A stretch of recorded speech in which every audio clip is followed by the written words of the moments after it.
मैं हूं आनंद तिवारी। आप देख रहे हैं gnews.in। आज हम एक बार फिर लेकर आए हैं आपके लिए हमारा विशेष कार्यक्रम धर्म संवाद।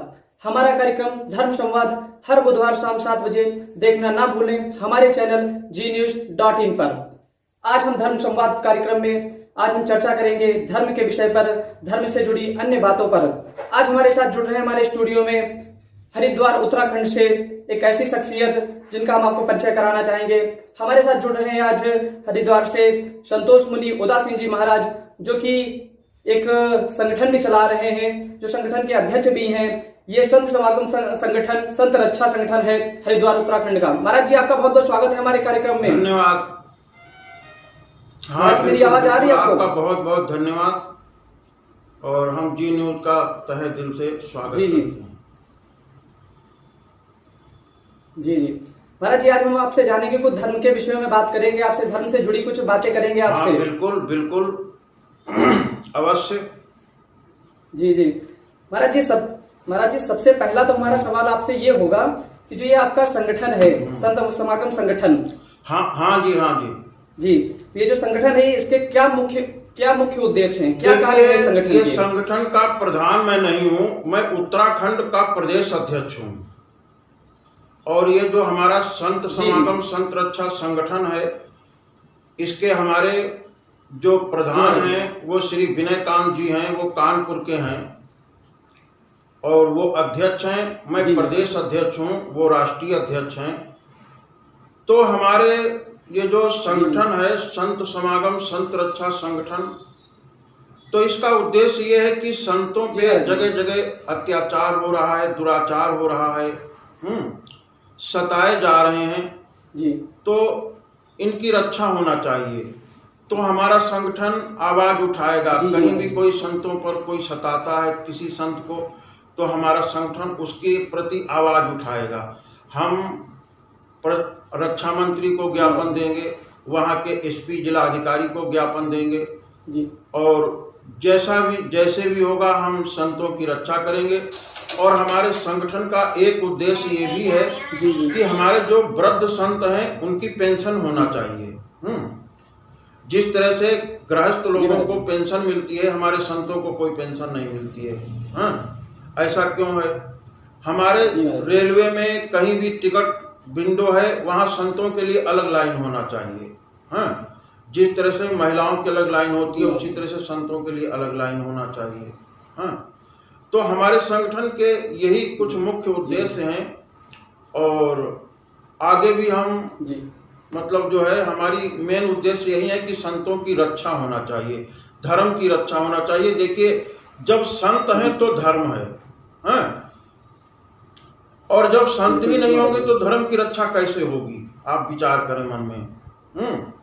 जी क्योंकि हमारे सनातन धर्म में आया है कि धर्मो रक्षति रक्षिता।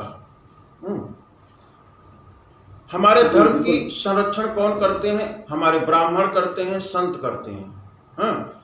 और जब हमारे ब्राह्मण और संत ही सताए जाएंगे,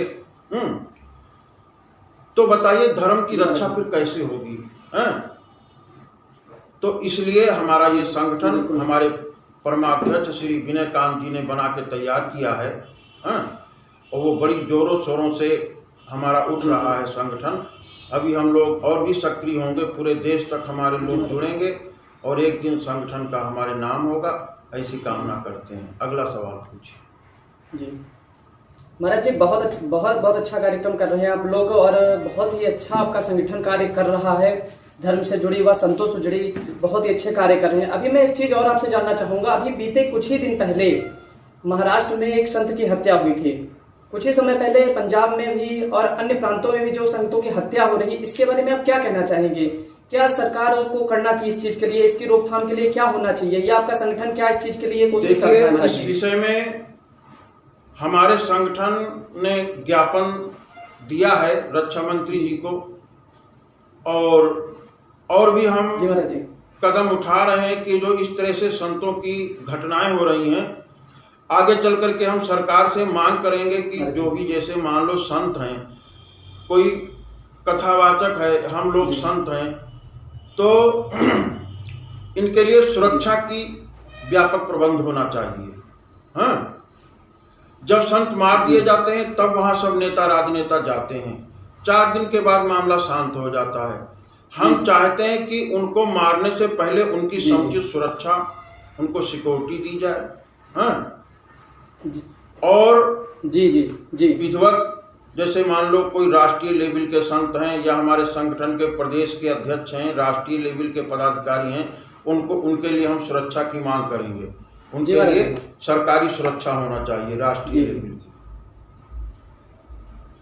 हाँ जी। तो ये आपका जो संगठन है, तो ये धार्मिक कार्यों के लिए या संतों के लिए बिल्कुल कोई ना कोई संत समागम का मतलब यही है कि उसमें हम समागम भी करेंगे। आपके यहाँ जो ये दधीच कुंड का मेला लगता है, उसमें भी हमारा संगठन जो है बढ़िया पंडाल लगाएगा, उसमें संत बुलाए जाएंगे, उनकी सेवा होगी।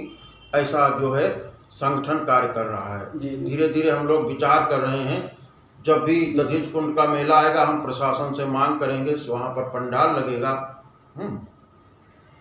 ऐसी कामना करते हैं। और जो धर्म की बात रह गई, तो देखिए श्री रामचरितमानस में लिखा है, परहित सरिस धर्म नहीं भाई, पर पीड़ा सम नहीं अधमाई। देखिए दूसरे का हित करना ही धर्म है। और हमारा संगठन अन्य क्षेत्र भी लगाएगा, बड़ी आपदाएं आएंगी। महाराज जी, आप हरिद्वार से हैं, हरिद्वार उत्तराखंड, हरिद्वार तो एक संतों की नगरी है। हम ये भी जानना चाहेंगे कि हरिद्वार की क्या महिमा है? देखिए हरिद्वार हरि का द्वार माना जाता है। हर की पौड़ी। देखिए हरिद्वार में कनखल भी है। कनखल में शंकर भगवान की ससुराल थी, राजा दक्ष के वहां। तो वहां आज भी बहुत बड़ा मंदिर है। और देखिए जब राजा दक्ष के वहां सती जी ने शरीर त्यागा, तो आप सभी लोग जानते हैं कि भोलेनाथ सती जी के पार्थिव शरीर को लेकर के कंधे पे डाल करके भ्रमण करने लगे। तो विष्णु भगवान ने कहते हैं कि एक गुप्त या सुदर्शन चक्र मान लो या कोई बाण मान लो, छोड़ा, और उससे सती जी के अंग जो है वो विच्छेदित होकर के कट करके जगह जगह गिरे। जहां भी गिरे वहां किसी न किसी शक्तिपीठ की स्थापना हुई। तो जैसे माथा वैष्णो देवी में गिरा, जीव ज्वाला जी में गिरी, चरण चिंतपूर्णी में गिरे, नाभि पूर्णागिरी में गिरी। तो हर जगह मेला लगता है। लेकिन हमारे शरीर में सबसे महत्वपूर्ण एक चीज होती है जिसको हार्ट कहते हैं, दिल। हाँ, वो आपके नैमिषारण्य में गिरा। तो वहां पर भी ललिता देवी नाम का एक मंदिर है, और जो पूरी रात अंधेरी होती है तो वहां विशेष मेला लगता है। तो जब कहने का मतलब है, जब सती जी के पूरे अंग विच्छेदित होकर के गिर गए, तो भोलेनाथ वहां गंगा के तट पर आकर के बैठे। तो उस जगह का नाम है हर की पौड़ी। हाँ? और हरिद्वार आगे, जब हरिद्वार के आगे आप पहाड़ों में चढ़ोगे तो बद्रीनाथ है, केदारनाथ है। तो मतलब वो भगवान का द्वार माना गया है। हरिद्वार जो है भगवान का द्वार कहते हैं। आगे और हरिद्वार में सप्त ऋषि आश्रम है, वहां पर सप्त ऋषियों ने साधना की। तो हरिद्वार एक बहुत बड़ा तीर्थ है, सतयुग का तीर्थ है, माँ गंगा का द्वार है।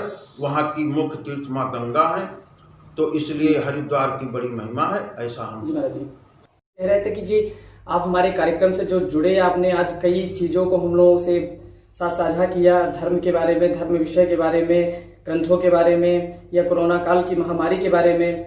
आपका बहुत बहुत धन्यवाद। आप हमारे कार्यक्रम से जुड़े, आपने हमारे कार्यक्रम को समय दिया, इस चीज के लिए हम आपका बहुत बहुत धन्यवाद देखना चाहेंगे। अपने दर्शकों से कहना चाहेंगे कि हमारा कार्यक्रम धर्म संवाद देखना ना भूलें। हर बुधवार शाम 7 बजे मेरे साथ में gnews.in पर।